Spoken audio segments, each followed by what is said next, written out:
Kompetensi dasar yang akan kita pelajari dalam materi ini adalah yang pertama, memahami konsep kewargaan digital. Yang kedua, merumuskan etika kewargaan digital. Untuk indikator pencapaian kompetensinya yaitu yang pertama, mendiskusikan konsep kewargaan digital. Yang kedua, memberi contoh hal-hal yang termasuk dalam konsep kewargaan digital. Yang ketiga, mengintegrasikan etika kewargaan digital dengan kehidupan bersosial di dunia digital. Untuk tujuan pembelajarannya sendiri ada 5 poin. Yang pertama, melalui diskusi dan menggali informasi, peserta didik dapat mendiskusikan konsep kewargaan digital dengan baik dan benar. Yang kedua, melalui diskusi dan menggali informasi, peserta didik dapat menjelaskan apa itu konsep kewargaan digital dengan santun. Yang ketiga, melalui diskusi dan menggali informasi, peserta didik dapat memberi contoh hal-hal yang termasuk dalam konsep kewargaan digital dengan bertanggung jawab. Yang keempat, melalui diskusi dan menggali informasi, peserta didik dapat merangkum hal-hal yang tercakup dalam konsep kewargaan digital. Dan yang terakhir, disediakan peralatan komputer dan perangkat lunak, peserta didik dapat mengintegrasikan etika kewargaan digital dengan kehidupan bersosial di dunia digital dengan bijaksana. Kita masuk pada uraian materi. Poin yang pertama, kewargaan digital. Berkomunikasi di dunia maya tidak jauh berbeda dengan berkomunikasi di dunia nyata. Komunikasi antar individu maupun beberapa individu sekaligus dapat terjadi baik di dunia maya maupun di dunia nyata. Tidak mengherankan berbagai karakteristik, pribadi, ide maupun tujuan yang berbeda dapat tertuang di dunia maya. Namun, sifat dunia maya yang tidak mempertemukan individu-individu tersebut secara langsung dapat mendorong menipisnya bahkan hilangnya norma-norma sopan santun, tanggung jawab, dan etiket dalam berkomunikasi. Apakah Anda menggunakan internet untuk berbagai pakai atau sharing informasi tentang diri Anda dan rekan yang lain, berkomunikasi dengan kawan-kawan, mengomentari hal-hal yang Anda lihat secara online, bermain games, mengunduh bahkan untuk mengerjakan tugas, atau membeli barang secara online? Jika Anda menjawab iya pada salah satu poin saja, maka dapat dikatakan bahwa Anda adalah seorang warga digital. Warga digital itu sendiri adalah orang yang sadar tentang hal yang baik dan yang kurang atau tidak baik, menunjukkan kecerdasan perilaku teknologi, dan membuat pilihan yang tepat ketika menggunakan teknologi. Warga digital merupakan individu yang memanfaatkan TI untuk membangun komunitas, bekerja, dan berekreasi. Warga digital secara umum telah memiliki pengetahuan dan kemampuan mengoperasikan TI untuk berkomunikasi maupun mengekspresikan sebuah ide atau gagasan. Contohnya bermain Facebook, menulis blog, mencari informasi di forum, dan lain-lain sebagainya. Sama halnya dengan warga dunia nyata, semua warga digital memiliki kewajiban untuk menjaga etiket dan norma, serta memiliki rasa tanggung jawab dalam berperilaku di dunia maya. Mengapa kewargaan digital itu penting? Jika Anda ingin memperoleh yang terbaik dalam menggunakan internet dan menjaga keamanan serta kesehatan Anda dan rekan-rekan Anda, gunakan bahan-bahan berikut ini untuk mempelajari bagaimana menjadi warga digital yang positif. Kewargaan digital dapat didefinisikan sebagai norma perilaku yang tepat dan bertanggung jawab terkait dengan penggunaan teknologi. Rentang usia warga digital mulai bergeser seiring dengan semakin mudahnya akses teknologi, tampilan dan fitur yang semakin memanjakan pengguna, membuat anak-anak di usia belia telah dapat memanfaatkan teknologi tersebut untuk berkomunikasi, mencari dan bertukar informasi di dunia maya. Usia yang masih belia semakin membuka kemungkinan adanya pelanggaran norma-norma maupun penyebaran informasi penting yang dapat disalahgunakan oleh pihak-pihak yang tidak bertanggung jawab. Kewargaan digital adalah sebuah konsep yang dapat digunakan untuk memberikan pengetahuan mengenai penggunaan teknologi dunia maya dengan baik dan benar. Penggunaan teknologi dunia maya dengan baik dan benar memiliki banyak implikasi. Pemilihan kata yang tepat dalam berkomunikasi, tidak menyinggung pihak lain dalam memuktahirkan atau mengupdate status, tidak memberikan informasi rahasia ke publik, tidak membuka tautan atau link yang mencurigakan, dan lain-lain sebagainya. Poin yang kedua, komponen kewargaan digital. Kewargaan digital dapat dibagi menjadi 9 komponen yang dikategorikan menjadi 3 kategori berdasarkan pemanfaatannya. Poin yang pertama, lingkungan belajar dan akademis. TI telah menjadi bagian dari lingkungan belajar dan akademis, baik bagi pengajar maupun bagi Anda yang secara aktif memanfaatkan TI dalam mencari informasi, data maupun literatur yang digunakan untuk keperluan akademis.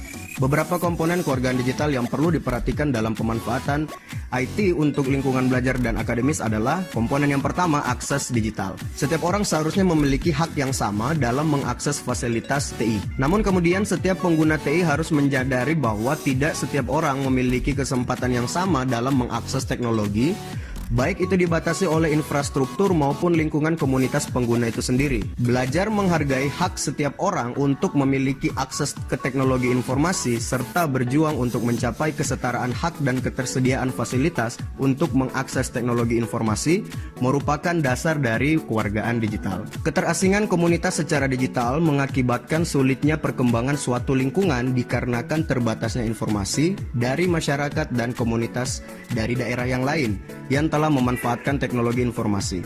Setiap warga digital juga harus menyadari faktor-faktor penghambat akses ke teknologi informasi, mulai dari faktor infrastruktur hingga faktor adat dan budaya. Seiring berkembangnya teknologi, akses digital juga semakin mudah diperoleh, sehingga tantangan terbesar selanjutnya adalah pembiasaan terhadap pemanfaatan teknologi itu sendiri. Komponen yang kedua adalah komunikasi digital. Dalam lingkungan belajar, akademis, maupun lingkungan kerja dan masyarakat umum nantinya, komunikasi merupakan kewajiban yang harus dilakukan setiap orang untuk dapat bertukar informasi dan ide. Komunikasi dapat dilakukan secara satu arah, dua arah, antar pribadi maupun komunikasi dalam sebuah forum. Perkembangan teknologi digital telah mengubah seseorang dalam berkomunikasi. Berbagai bentuk komunikasi digital yang tersedia seperti email, SMS, chatting, forum, dan berbagai bentuk lainnya memungkinkan setiap individu untuk terus dapat terhubung dengan individu lainnya. Setiap warga digital diharapkan dapat mengetahui berbagai jenis komunikasi menggunakan media digital. Warga digital juga diharapkan dapat mengetahui kelebihan dan kekurangan dari setiap jenis komunikasi tersebut, sehingga dapat memilih penggunaan komunikasi yang tepat sesuai dengan kebutuhan. Komponen yang ketiga adalah literasi digital. Dunia pendidikan telah mencoba untuk mengintegrasikan teknologi digital ke dalam proses belajar mengajar, sehingga Anda mampu menggunakan teknologi digital untuk mencari dan bertukar informasi. Namun pada kenyataannya teknologi yang digunakan dalam dunia kerja sedikit berbeda dengan yang digunakan di sekolah. Berbagai bidang pekerjaan seringkali memerlukan informasi yang aktual dan bermanfaat. Pekerja dituntut untuk memiliki kemampuan untuk mencari dan memproses data secara kompleks dalam waktu yang singkat. Sementara itu ketergantungan Anda pada pengajar belum seirama dengan tuntutan dunia kerja. Literasi digital merupakan proses belajar mengajar mengenai teknologi dan pemanfaatan teknologi itu sendiri. Pelajar dan pengajar diharapkan dapat belajar apa saja, kapan saja, dan dari mana saja. Saat teknologi baru muncul, maka para pelajar dan pengajar diharapkan dapat beradaptasi secara cepat dan tidak terpaku pada satu jenis teknologi. Kategori yang kedua adalah lingkungan sekolah dan tingkah laku. Dengan komponen yang keempat adalah hak digital. Sama halnya dengan perlindungan hak asasi di dunia nyata, para warga digital juga memiliki perlindungan hak di dunia digital. Setiap warga digital memiliki hak atas privasi, kebebasan berbicara, dan lain-lain sebagainya. Hak tersebut haruslah dipahami oleh setiap warga digital. Dengan adanya hak tersebut, maka setiap warga digital juga memiliki kewajiban yang harus dipenuhi. Setiap warga digital harus ikut membantu dalam pemanfaatan teknologi secara benar, mengikuti tata krama yang berlaku, baik yang tersirat maupun yang tersurat. Contoh nyatanya adalah tidak melakukan pembajakan konten, tidak menyebarkan informasi palsu, dan tidak memancing emosi pengguna teknologi informasi lainnya. Komponen yang kelima adalah etiket digital. Seringkali pengguna teknologi digital tidak peduli dengan etiket penggunaan teknologi, tetapi langsung menggunakan produk tanpa mengetahui aturan serta tata krama penggunaannya. Atau sudah mengetahui tetapi menganggap etiket digital tidak terlalu penting untuk diperhatikan. Seringkali para pengguna digital melupakan bahwa walaupun dalam dunia digital para pengguna tidak saling bertatap muka, tetapi perlu diperhatikan bahwa di balik setiap akun, di balik setiap postingan forum, terdapat individu lainnya yang dapat tersinggung jika melanggar tata krama. Etiket digital dibuat dengan tujuan untuk menjaga perasaan dan kenyamanan pengguna lainnya. Namun peraturan saja tidak cukup. Seringkali para pengguna tidak mengetahui aturan tersebut ataupun malas membaca peraturan. Kita juga harus mengajarkan setiap pengguna teknologi digital untuk bertanggung jawab dalam pemanfaatan teknologi itu sendiri. Komponen yang keenam, keamanan digital. Dalam setiap komunitas terdapat individu yang mencuri karya, merusak ataupun mengganggu individu lainnya. Meskipun tidak boleh berburuk sangka, kita tidak dapat mempercayai seseorang begitu saja, karena hal tersebut akan beresiko terhadap keamanan kita. Hal ini juga berlaku dalam dunia digital. Dalam dunia nyata kita membangun pagar, mengunci pintu, menambahkan alarm dalam rumah kita dengan alasan keamanan. Hal yang sama juga perlu diterapkan dalam dunia digital, seperti menginstal antivirus, firewall, membackup data, dan menjaga data sensitif seperti username dan password. Sebagai warga digital, kita harus berhati-hati dan menjaga informasi dari pihak yang tidak bertanggung jawab. Kategori yang ketiga adalah kehidupan Anda di luar lingkungan sekolah. Dengan komponen yang ketujuh, hukum digital. Hukum digital mengatur etiket penggunaan teknologi dalam masyarakat. Warga digital perlu menyadari bahwa mencuri ataupun merusak pekerjaan, data diri, maupun properti online orang lain merupakan perbuatan yang melanggar hukum. Contoh perbuatan yang melanggar hukum antara lain meretas informasi atau website, mengunduh musik ilegal, plagiarisme, membuat virus, mengirimkan spam, ataupun mencuri identitas orang lain. Hukum cyber atau cyber law di Indonesia sendiri dapat dikategorikan menjadi 5 aspek besar. Yang pertama aspek hak cipta, yang kedua aspek merek dagang, yang ketiga aspek fitnah dan pencemaran nama baik, yang keempat aspek privasi, yang kelima aspek yuridiksi dalam ruang cyber. Komponen yang 8, transaksi digital. Warga digital perlu menyadari bahwa sebagian besar dari proses jual beli telah dilaksanakan secara online. Berbagai situs jual beli lokal dapat dengan mudah diakses oleh penjual dan pembeli, seperti Bukalapak, Kaskus, Tokopedia, Shopee, dan lain-lain sebagainya. Mudahnya akses dan semakin tingginya tingkat kesadaran masyarakat akan teknologi informasi ikut mendorong tumbuhnya pasar jual beli online di Indonesia. Dalam jual beli online, penjual dan pembeli perlu menyadari resiko dan keuntungan yang didapat dari jual beli online.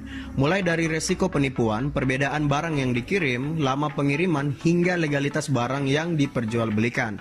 Warga digital perlu mengetahui bagaimana menjadi pembeli maupun penjual online yang baik. Komponen yang ke-9, kesehatan digital. Di balik manfaat teknologi digital terdapat beberapa ancaman kesehatan yang perlu diperhatikan, seperti kesehatan mata, telinga, tangan, bahkan keseluruhan badan.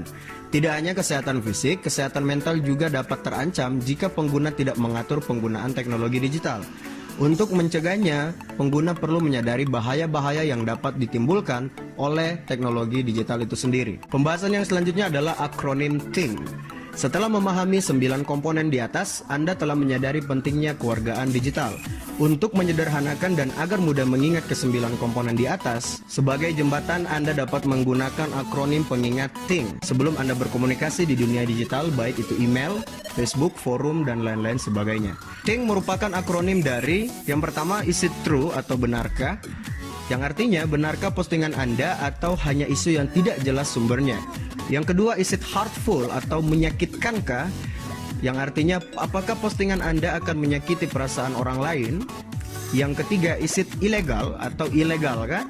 Yang artinya apakah postingan Anda atau yang Anda kerjakan di dunia internet adalah sebuah hal yang ilegal. Yang keempat, is it necessary atau pentingkah? Yang artinya apakah postingan Anda itu adalah postingan yang penting atau postingan yang tidak penting yang cenderung akan mengganggu orang lain. Yang kelima, is it kind atau santunkah? Santunkah setiap postingan Anda? Apakah tidak menggunakan kata-kata yang dapat menyinggung orang lain? Dan lain-lain sebagainya. Dengan menggunakan akronim THING ini, maka Anda akan lebih waspada atau lebih berhati-hati dalam melakukan aktivitas di dunia digital. Itulah pembahasan mengenai konsep kewargaan digital, dan sampai di sini dulu video kali ini. Sampai jumpa pada video-video berikutnya.